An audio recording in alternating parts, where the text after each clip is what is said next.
leaders Joseph Stalin, Winston Churchill, and Franklin D. Roosevelt met up in the Middle East to discuss plans to launch a major offensive against Germany in the coming year. It was decided that Churchill and Roosevelt would lead an Allied offensive from the western coast of Europe. Codenamed Operation Overlord, the aim of the attack would be to force the Axis army eastwards, back into the very heartland of Germany.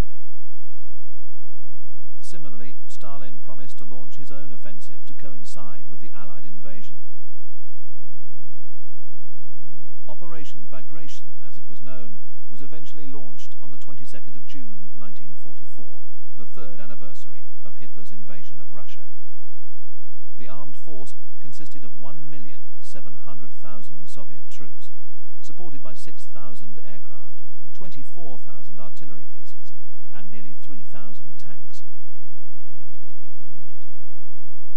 The attack destroyed Army Group Center, releasing Moscow from the Axis grip, and became the most disastrous defeat suffered by Germany in the entire war. It cost the Wehrmacht more men and material than their notorious rout at Stalingrad, and it was the IS tank that helped inflict this punishing defeat. Operation Bagration begins in June of 1944. Now, this operation was meant to coincide with the Normandy landings on 6th of June 1944.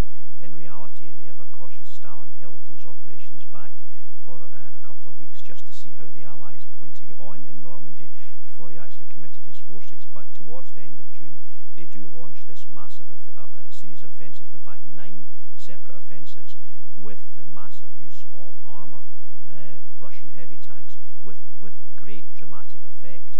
And Bagration actually is going to have a huge success in the late summer and autumn of 1944, effectively liberating most of the Soviet Union and really driving the whole of the German army back to Eastern European boundaries. History tells us how the German forces were eventually defeated by the Allies, and how Russia chased its fleeing